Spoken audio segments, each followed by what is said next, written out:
I thought I would do a 6-month update of our finances, even though everything has dropped so much. It hasn't been a great 6 months for our investments, as you will see. The only thing that has made it not so bad is our higher than usual savings rate, and an increase in the value of our home, although I still think it's conservative. And I really wanted to check in to see how our financial goals are going, considering we are now at the halfway point. All of them are doing well except for one. So in the past 6 months, our investments, which is the yellow line in the graph, have gone down $47,000 or 10.99%.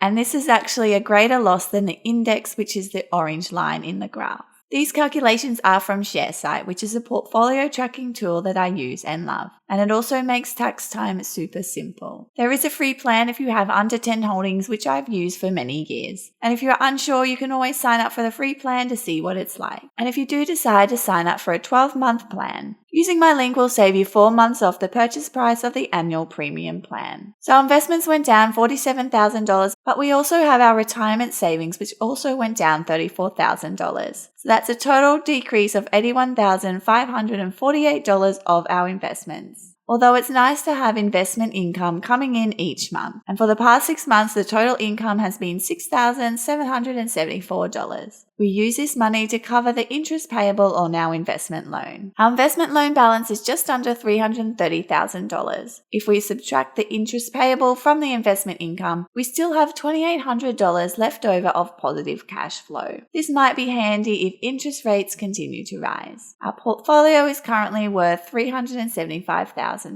Our total net worth increase for 2022 has been $115,886. And this increase was helped by an increase in the value of our home valuation. The bank has valued it at $910,000. This was done by a desktop valuation from our broker, and I still think it's conservative. I found a cool feature in my banking app that values my property, and they have valued it at $1.056 million, which I think is a bit more realistic. The median house price in my area is $901,000. I would say that our house is above average and would be worth more than that. And the gain has been 31.1% over the last 12 months. That's crazy. So that $115,000 gain over 12 months was made up of a decrease of $1,162 in our investment income account, a decrease of $13,000 in our savings account, but that was because that money was added to our mortgage. Our investments, once we subtract what we owe from the total value of our portfolio, went down $49,000. Our emergency funds stayed the same. Our retirement savings went down $34,000, and our home equity increased by $214,000 thanks to that higher valuation, but also this is where all of our savings went. And our goal is to pay off our home in 10 years, so we have about 4 years left to reach our goal. At the end of June, the goal amount was to be $277K, and our actual balance was $264,000. So that means we are $13,000 ahead of our goal. I haven't included our emergency fund in these numbers because we would still need that money once the house is paid off. And here is the monthly interest paid on our mortgage. It will probably be much more in July thanks to recent interest rate rises. And I do like to calculate our daily interest charge, and it's currently $12.58. I just divide the interest charged by how many days in the month. And of course, if you are enjoying this video so far, don't forget to give it a thumbs up, as it really does help to support my channel. Something that has really helped during the market decline is our high savings rate. It is much higher than usual because we were able to pay some extra income to me from my husband's business. I can't believe how far the business has come. It wasn't that long ago that the business was only paying my husband $40,000 a year. So here is our savings rate over the past 6 months. In Feb, we paid me extra income from my husband's business. In May, we got our tax refunds back. And then in June, we also paid extra again to me from my husband's business. So this has increased our savings rate considerably. I remember when we first started out, our savings rate goal was 20%, and I was worried that we wouldn't achieve that.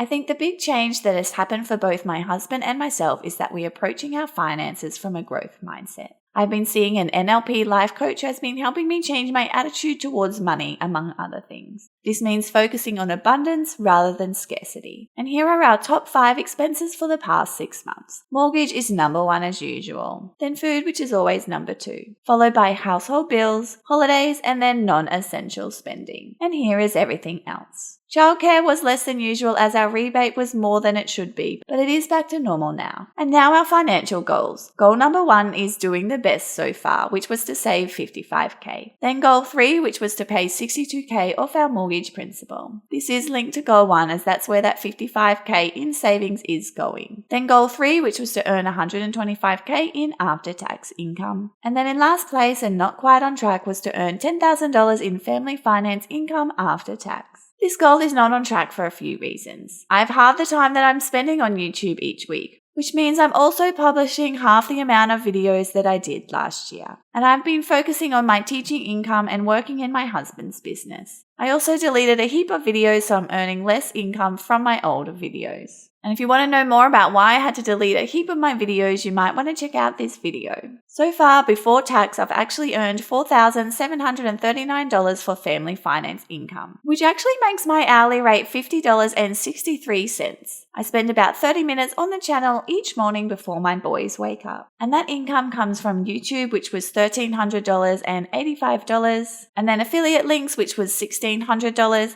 and then my Excel trackers in Etsy, which was $751. And you will find a link to my Etsy store in the video description. Thanks for listening. Don't forget to subscribe, and you can also find me on Instagram and Facebook.